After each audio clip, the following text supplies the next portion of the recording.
Hola, ¿qué tal? ¿Cómo están? Espero que se encuentren bien. Gracias nuevamente por estar aquí en mi canal. Sean bienvenidos. En este caso, continuamos con el capítulo 7, la vía ecológica. Y continuando la lectura, dice así: Una ecopolítica planetaria. Se impone una ecopolítica local, regional y nacionalmente planetaria.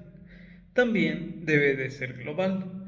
Esta política debe anunciar las normas para preservar las biodiversidades y los bosques, reducir la agricultura y ganaderías industrializadas que contaminan los suelos, las aguas y los alimentos, proteger cultivos de subsistencia, proponer respuestas al calentamiento global. Debería considerar en su conjunto y en su diversidad los factores de contaminación y esforzar las grandes líneas de las reformas más importantes y más urgentes. Las energías renovables. Es posible y necesario formular una política energética en todos los niveles: doméstico, local, nacional, continental y planetario. Debe efectuarse una reforma que desarrolle las energías renovables.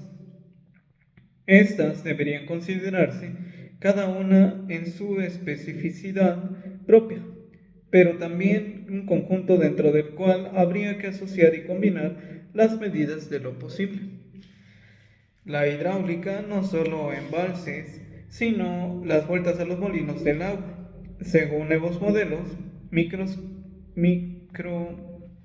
microhidroeléctricos, la eólica, la solar, fotovoltaica, geotérmica y mareomotriz. Señalamos el gran desarrollo que han tenido en estas energías en España, donde las eólicas alcanzaron el 46% de potencial total en 2011, y en Alemania 100.000 paneles solares frente a 5.000 en Francia. Cabe añadir a eso la producción de energía a partir de la combustión, la fragmentación de los residuos o de la derivada de la composta de vaca, central térmica de Leeuwarden en los Países Bajos, y las bombas de calor aerotérmicas que sacan el calor del aire ambiente. En cuanto a la energía solar, está previsto instalar una central térmica gigante en el Sahara, Project Desertec, como las que ya existen en el desierto de Mojave, en California. También se está considerando la posibilidad de utilizar satélites que capten la energía solar en el espacio. Sociedad Astrium. Además, los cultivos de biocarburantes podrían seguir desarrollándose, siempre que no fuese en detrimento de los cultivos destinados a la alimentación. Por otra parte, el empleo útil e inocuo del hidrógeno con fines energéticos es una posibilidad de que no hay que descartar. Tampoco se ha convertido todavía la fórmula para secuestrar el dióxido de carbono. Hábitat. La reforma energética destinada al hábitat nos lleva a concebir conjuntamente las energías renovables. Estas, de forma complementaria y combinada, deberían poder garantizar la calefacción y iluminación del hábitat. Una política de hábitat debería tender, por tanto, a favorecer a la vez el desarrollo de cada una de esas energías y a su combinación. Actualmente la instalación de una calefacción geotérmica representa un coste inmediato demasiado elevado comparado con el de calefacción eléctrica, pero su amortización en el tiempo, en términos del costo y de respuesta al medio ambiente, está asegurada. Hay que prever así medidas fiscales que impulsen esos equipamientos y fomenten igualmente la cogeneración. La política del hábitat debería dar libertad a los particulares para producir su electricidad doméstica e imponer un cierto ahorro. Por ejemplo, la reducción progresiva de la calefacción eléctrica y el aire acondicionado, la generalización del doble cristal, la puesta en marcha de calefacciones de inmuebles regulados en función de la temperatura exterior y no de programas estacionales con fechas fijas, el transporte. En el campo del transporte es donde constatamos, la mayor dependencia energética y donde se produce la mayor contaminación material. Los transportes de mercancías por carretera a larga distancia, a veces miles de kilómetros, y a la mitad de los desplazamientos en coche, que no superan los 3 kilómetros, podrían evitarse y sustituirse. Los primeros por el transporte ferroviario, los segundos utilizando transporte público o bicicleta. De ahí la necesidad de disminuir los transportes contaminantes mediante la introducción de incentivos a la producción de coches híbridos, el desarrollo de la red de alta velocidad con la finalidad de disminuir los transportes por avión y por carretera, el transporte ferroviario para los camiones urgente en los ejes Lyon-Turín y Centros Pirineos, el desarrollo de transportes marítimos mixtos a vela y a motor. Algunos en este caso ya funcionan. La reducción de los viajes intercontinentales en avión gracias a la generalización de teleconferencias. Y de ahí también la necesidad de regular la circulación urbana mediante un cinturón de aparcamiento alrededor de las ciudades y de los centros urbanos, la peatonalización de los centros urbanos que den prioridad al transporte público, preferentemente eléctrico, tranvías y reintroducción de la bicicleta, la incentivación del coche compartido, la instalación de lanzaderas, la problematización de la energía nuclear. La energía nuclear presenta muchas ventajas, no contamina a la atmósfera, inconvenientes. Requiere unas colosales medidas de seguridad y riesgos, accidentes graves, improbables pero posibles, riesgos terroristas, ya que las centrales son objetivos ideales para los atentados, las perturbaciones en periodos de fuerte canícula y la contaminación por residuos radioactivos. Existen protecciones para los residuos radioactivos, eficaces solo a corto y medio plazo. A muy largo plazo, los efectos nefastos de estos residuos actuarían durante miles o incluso millones de años. Por este motivo, la previsión y el control no se pueden asegurar más allá de un siglo. Sin embargo, no podemos excluir que se puedan encontrar medios para neutralizar el peligro de los residuos radiactivos, por ejemplo, creando centrales alimentadas con esos mismos residuos. También existe dependencia de la energía nuclear generada en el extranjero, porque Francia importa uranio nigeriano o canadiense. La explotación de la mina de uranio canadiense se suspendió durante un tiempo por unas importantes inundaciones. La energía nuclear es sometida, pues, a riesgos específicos y ahora también a amenazas externas. El procedimiento de fusión nuclear resolvería muchos problemas, pero el primer reactor de investigación, el ITER, encuentra dificultades de producción y probablemente no estará listo antes de 20 años por lo menos. Por ello, parece mucho más oportuno invertir masivamente en energías renovables. La prioridad concedida a la energía nuclear ha hecho que en Francia se invirtiera poco en energía solar, eólica y otras renovables. La política del agua. Limitémonos a examinar aquí los aspectos ecológicos de una política del agua.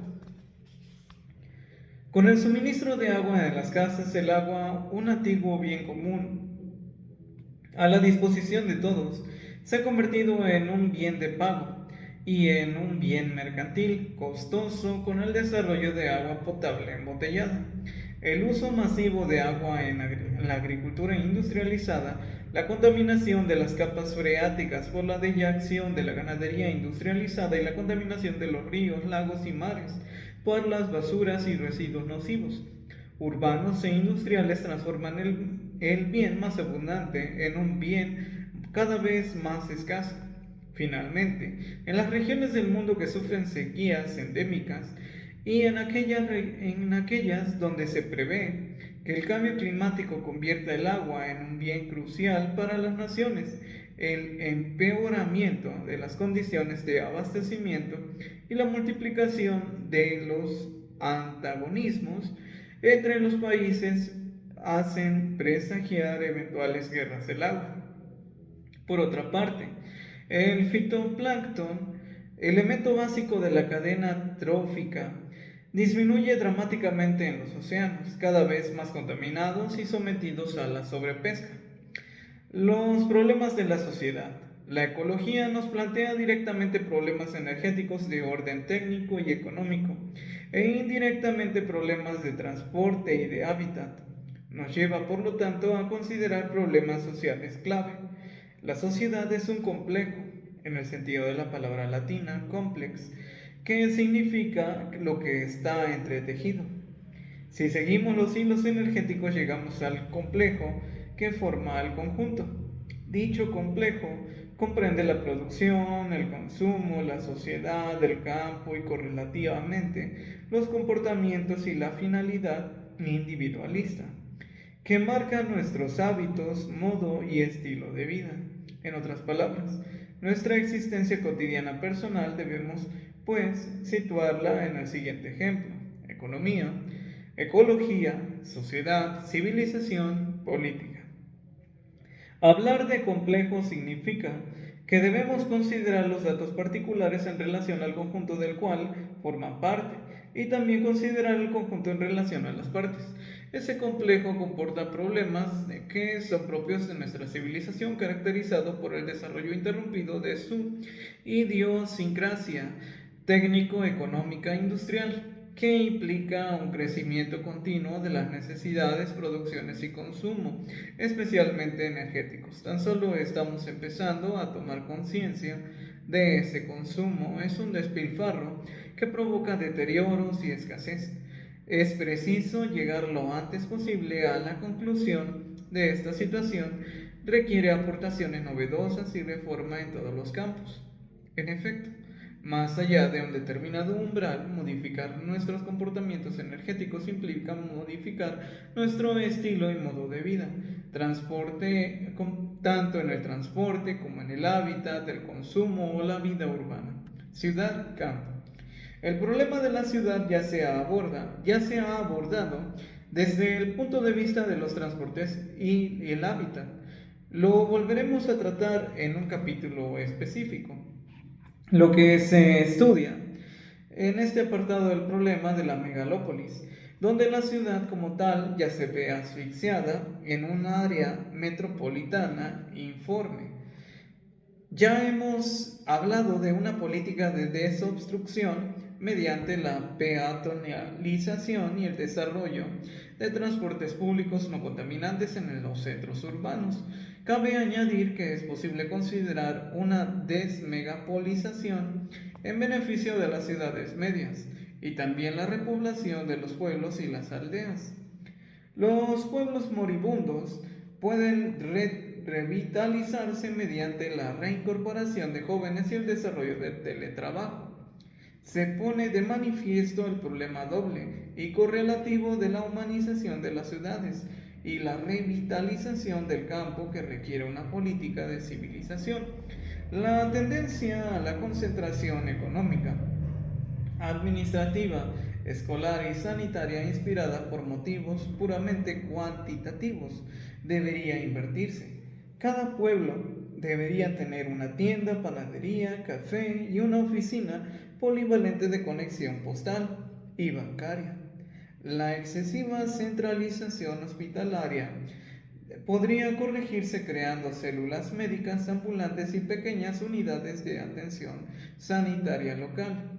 En el apartado dedicado a la agricultura examinaremos las reformas necesarias para reducir progresivamente la agricultura y la ganadería industrializadas, desarrollar las agriculturas tradicionales y biológicas, practicar la reforestación y utilizar abonos que no degraden la tierra, entre ellos el biochar.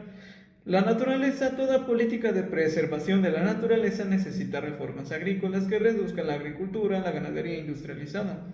En general, debe tender a preservar o restaurar la biodiversidad, a promover las reforestaciones, a desarrollar los parques naturales, los espacios verdes, los jardines y a reintroducir en la medida de lo posible la naturaleza dentro de las ciudades, como veremos en el capítulo Ciudad y Hábitat. Ecología y política de civilización. Una política de salvaguarda ecológica no puede limitarse a ser una política incentiva y con penalizaciones fiscales. Una política de control debe definirse a partir de la necesidad de promocionar la calidad de vida tal y como lo definimos más adelante en la cuarta parte.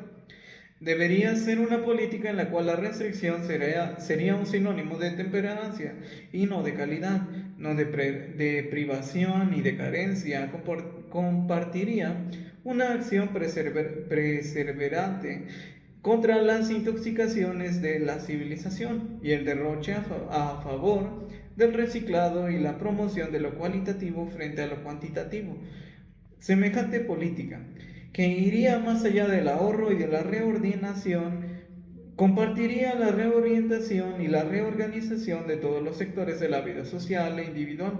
Esta política reformadora acarrearía, por supuesto, unos gastos considerables. Grandes obras urbanas, fuertes inversiones en el hábitat y en los transportes como el ferrocarril. Todos esos gastos no solo podrían relanzar la actividad económica en una época de estancamiento y de desempleo, sino que provocaría a largo plazo un ahorro enorme en los gastos sanitarios. La reducción masiva, gracias a una nueva política urbana, del asma, la bronquitis, la fatiga y las dolencias sociopsicomáticas, del consumo antidepresivos, drogas, somníferos, etc., así como correlativamente el desarrollo de la calidad de vida engendrarían una reducción continua del presupuesto de la sanidad pública. Por último, dar un sentido de política a la calidad de vida abriría las esperanzas a una sociedad que hoy carece de futuro. En el capítulo ulterior examinaremos las intoxicaciones de la civilización, entre ellas la intoxicación consumista y la automovilística, que contribuyen en gran medida al derroche energético, a la degradación ecológica y paralelamente a la degradación del modelo de vida. Una reforma del modo de vida implicaría, pues, considerar la implementación de una educación de civilización que compartiría educación para el consumo, para sensibilizar sobre la compulsión consumista y entender psicosociología, aprender a elegir, a considerar la publicidad, intuir en la calidad y el gusto de los alimentos, educación para el automóvil. A partir de los análisis de intoxicación automovilística examinado en el capítulo El consumo, educación para el turismo y las excursiones a pie, a fin de mostrar las ventajas de un ritmo de viaje que permita mejor los inclusive tours, acelerados, gozar de bellezas de los países y paisajes, además de sus culturas. Conclusión. Una política nueva necesitaría la acción conjunta del Estado, las administraciones públicas, las asociaciones privadas y los ciudadanos. Haría necesaria lo que un sociólogo ha denominado una gobernanza de concertación. Requeriría conjugar la socioregulación, la ecorregulación y la egorregulación. Debería enfrentarse a los lobbies y a los corporativismos, así como la apatía, la indiferencia. Exigiría el despertar ciudadano, que se produciría con la conciencia de los problemas vitales que están en juego. Semejante política podría y debería movilizar medio inmediatamente, pero se trataría además, y como es obvio, de una política de largo alcance. La política ecológica contribuye a la política de la civilización, la cual contribuye a su vez a la política ecológica, y una y otra vez construyen una de las vías reformadoras que conjugan necesariamente con otras vías. Entre ellas la reforma de la educación y del consumo y de la vida, como hemos indicado y como repetiremos cada vez que nos parezca necesario. La vía debe sustituir la hegemonía de la cantidad por la hegemonía de la calidad y la obsesión del más por la obsesión de lo mejor. Por su atención, gracias.